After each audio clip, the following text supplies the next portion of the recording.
Important public service announcement. Don't hate Gwen just because she's hot. She's way hotter than I could ever hope to be, and I am jealous, dude. This girl, Gwen, is living the dream. This whole book, not the whole book. She goes through a lot of shit and almost dies like a million times. But other than that, she is living the dream. She's living my dream. Okay. Second important public service announcement. Slutty bisexual women need love too. There's nothing wrong with being slutty. Slut shaming in the name of representation is still slut shaming. I support Gwen. Gwen is my girl. I would date Gwen if she were not a fictional character. And the beauty of it is that Gwen wouldn't even mind that I'm married. Hit you some nuts. There was lots of memes. Makes me wonder if I should take up lesbianism. Chicago. You guys asked for it.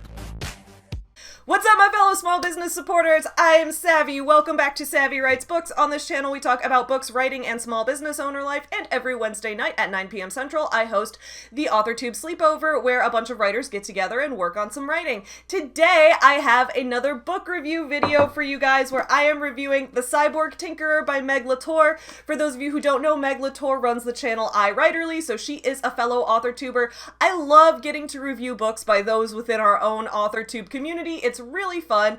Disclaimer before I get into the content of this review, I was sent a free ARC in exchange for my honest review on this book. This is an ARC. I got it for free. ARCs are free. Who remembers the AuthorTube drama of 2018? What a time. That's my disclaimer. I am going to be slightly biased in this review, I guess, because I enjoy iWriterly and I consider Meg a friend in this community. However, I did read this book objectively, and I looked for the things that I liked and the things that I disliked and everything like that, and I'm going to be taking this book through my full review system. If you guys haven't seen it before, I often do a full review system for a lot of indie books and for some traditionally published books as well. Often I do this system when I'm doing a book review for like a fiction book, or just a review for a book that is like, the video is going to be focused on the book. So like when I do anti-MLM book reviews and I review books by business gurus and pyramid scheme people, I often don't use that system just because the content of that review is more focused on business owner stuff. Speaking of which, I'm a business owner. Did you all know that? That's pretty cool. Check out foreverhomefriends.com, linked in the description below. That was not seamless. That was a very obvious self-promotion, but you know what? You're on my channel. Who cares? Anyway, so I'm going to be going through my review system for this, which is a system of 10 points. I have 3 points available for the book itself, like the physical book. Then I have 2 points available for the small business owner aspect of it. And then I have 5 points, so the majority of it is for the content of the story, or if it's nonfiction, the information of the book itself. For fiction, nonfiction, and poetry, my content system is a little bit different. But I'm going to take you guys through where I gave the book points for each individual thing. Some people might find this review system a little strange because a lot of people say things like, don't judge a book by its cover. But you know what? I disagree with that, because then cover designers would be out of business. Cover design is an art and it deserves to be celebrated in the same way. The second reason that I review the book in its entirety, including like the binding and the interior formatting and all of that, is that reviews are for readers. They're not for authors. Part of the purpose of a review is to delve into how well the author did constructing the story, but it's for a product. It's for an entire book itself. You are reviewing this for a potential customer. So if there's like other things involved that a customer might like or dislike, it's important to note those too. That's my opinion on things as a business owner, as someone who runs a business that produces books but also produces plushies and produces a variety of products. Books are a product for the consumer, and I'm going to try to give my best complete review as I can. First section, the physical book itself. I gave this book all 3 points. Let's break it down. The cover. I gave it full credit, 1 point for the cover, because y'all, I love this cover. This cover is beautiful. I love how this ship is like, whoa, this ship's floating through space, but it also has sails. Like, what's going on here? And then just like this color palette in the background, the way it melds together, like it's got like some bisexual flag energy, except not in the same way that Stephen King's Dreamcatcher does. So in a better way than that. I love the sigh in the O right here. I don't know. I just thought this cover was awesome, so full credit for that. The interior of the book was really cool as well. I mean, formatting looked good, and then it also had a really cool, like, at the beginnings of each chapter, it, like, showed you a picture of the cyborg eye again, so I thought that was pretty cool, too. So that, 1 point for interior, and then for, you know, just the physical construction of the book, the binding, the sturdiness of it, it's good. It's good. It's not a shitty book. All right, the physical book itself, 3 out of 3. Good work so far. The small business element of this, I also give 2 points because I like to see the full picture surrounding the book, right? How did I feel treated as a customer? How did I feel that the author or the publisher or the company releasing this book did to create buzz and create a world around it? And what kind of impact did that have on me? So as a customer, I felt great. I guess I'm technically not a customer because I did get an arc of this, so I guess that is biased for me to say that I liked the fact that I was sent this book for free, and I thought it was nice when Meg reached out to me on Instagram and was like, hey, do you want an arc? And then she sent it to me with like a bookmark and a little note that was like, thank you for reading this book. So I guess I'm biased, but I still give it a point because this is my review and I can do what I want. And then the other point about the business surrounding the book, I like the iWriterly brand. I like Meg's channel. I think she does a lot of cool things. I like the interviews that she hosts on her channel with other writers, and I think she did a good job surrounding this book with a lot of buzz from her channel. So I thought she did a good job using YouTube as a marketing tool and creating a brand around herself as an author, and iWriterly publishing her brand and creating that as like her own publishing house, I guess. I just thought that was cool, and I really liked that, and I respect that a lot. So, right now, we're 5 out of 5. Now, the biggest part, which is the content of the book. There are 5 things you can get points for on this. Plot, characters, world building, suspension of disbelief, and overall story impact. I tweak it a little bit based on if the book is fiction, nonfiction, poetry, based on what genre it is. So, like, if I'm reading a contemporary romance, usually I'm not going to care much about world building, you know, but it depends. So, but those are the 5 points that are available for this book. Before I go into my opinions on each of those, let's talk about what the book's about. What better way to do that than to read the synopsis on the back? Here we go. Gwendolyn Grimm intended to seduce men and women across the galaxy while working as a ship tinkerer on the finest vessels in the Crescent Star system. Alas, terminal illness is a buzzkill. When a life-saving opportunity struts into her life dressed in a pinstripe suit, she is made an offer she can't refuse. Become a cyborg and work as a tinkerer for Cirque de Bourges, the once-renowned cyborg circus. The problem is, a new law has banned the creation of new cyborgs, and becoming one means execution if caught. Thus, no one cares to see the wonders of man and machine anymore. Ticket sales continue to fall as the circus announces a competition to determine which acts will perform for the Emperor on his home planet, an opportunity with potential to save the circus from bankruptcy. But the competition has deadly consequences. Losing acts have their cyborg implants forcibly removed, and those who survive the extraction are banished from the circus. As the Tinkerer, Gwendolyn is forced to perform the revolting task of removing the cyborg implants from the losing performers. When she falls for both the man running the competition and a woman competing in it, she must decide who to protect, but can she risk having to harvest the people she loves the most? Damn. That got me into it. I was like, aw, yeah. Also, I like that from the beginning, from the first line of the description. It's like, Gwen seduces men and women across the galaxy. Gwen is thirsty as fuck, and there is nothing wrong with that, okay? Gwen is just out here living my dream life. I thought the plot was really interesting. I liked how the stakes started off with she has a brain tumor, and she's almost gonna die, and this is kind of like her last resort. I thought it was interesting, the tension with the fact that cyborgs are not allowed because of the potential that humans could create some kind of army of super soldiers and overthrow everything and take over. I thought that was an interesting element to the stakes of it, and putting Gwen in that position from the beginning where it's like, in order to get her brain tumor extracted, she needs to get a cyborg eye implant put in and like in the inside of her brain and all that because it ate up so much of her head.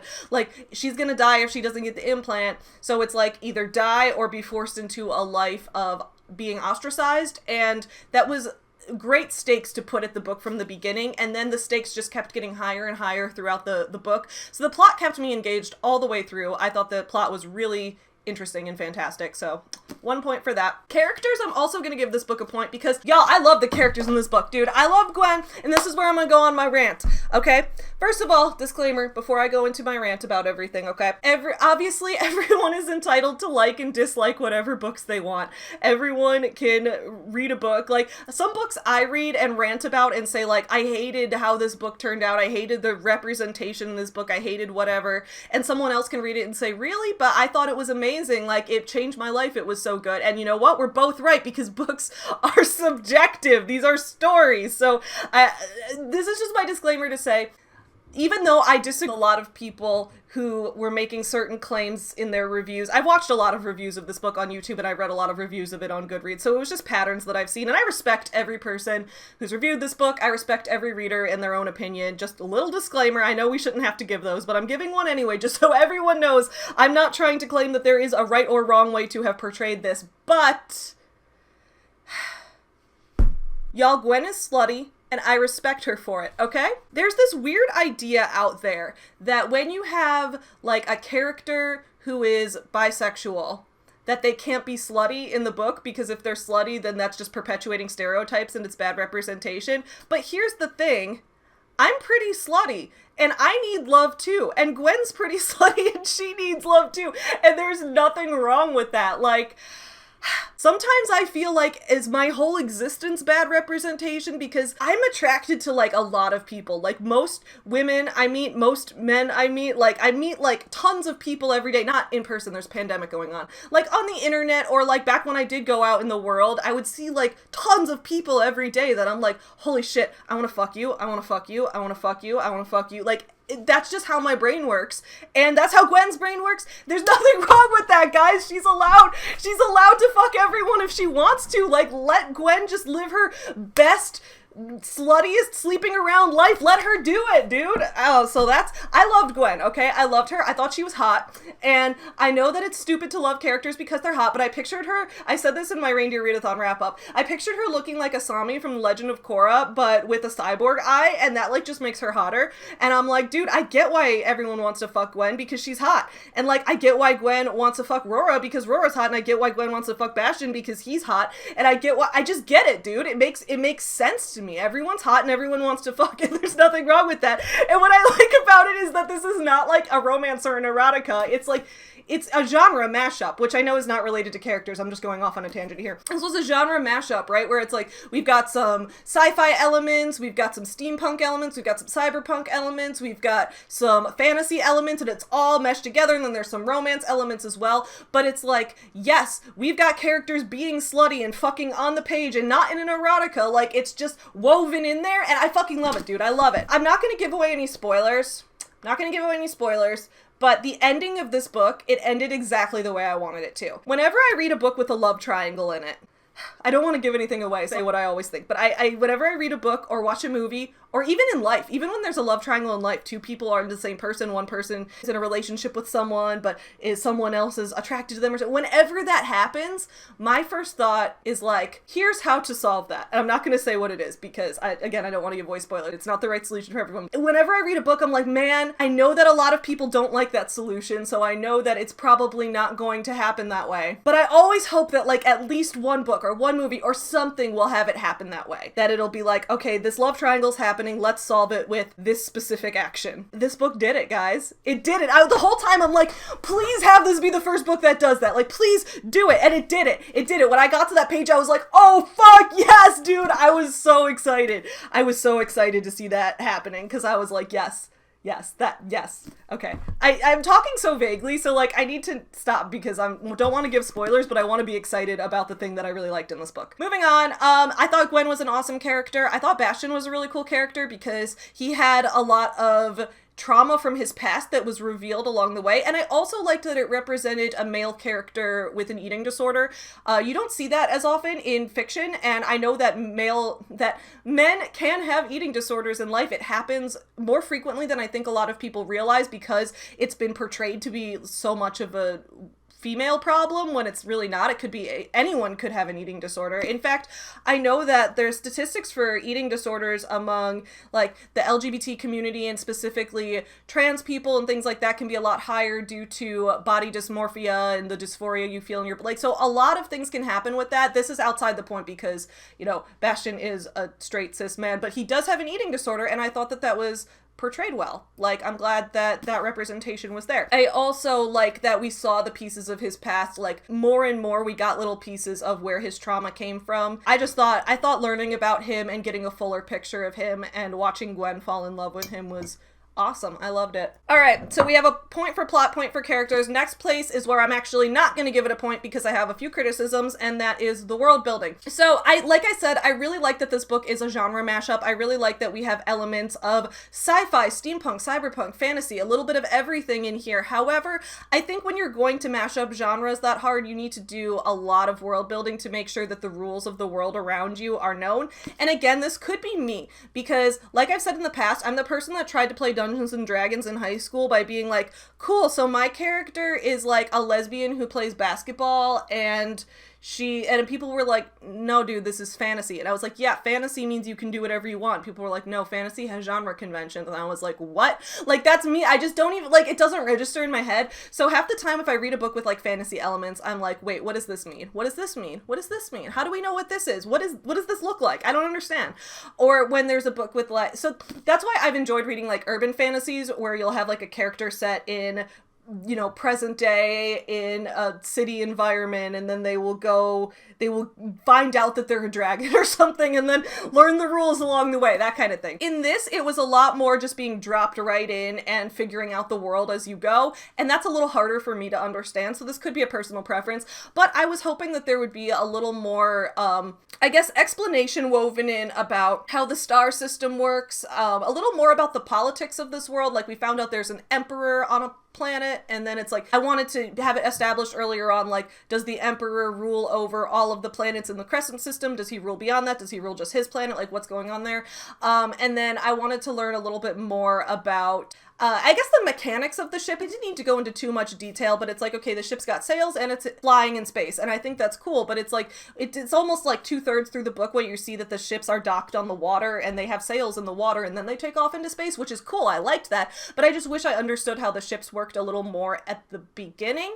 And I guess, you know, just some of those world building elements. There's also a part where they have to capture a dragon, and I don't mind there being a dragon in space. Like, mix up genres all you want. There's nothing wrong with that. If we're on infinite planets out there in space, like, chances are there's probably gonna be a dragon somewhere, right? Because, like, there's infinite possibilities. So that doesn't bother me at all. But I just wish I knew a little more about, like, do dragons exist on every planet? Are they like an alien species that only comes on certain planets? Like, I just kind of explaining a little more where things come from, because it felt like there were a lot of things getting thrown at me, and it made it a little hard on my brain to try to navigate it.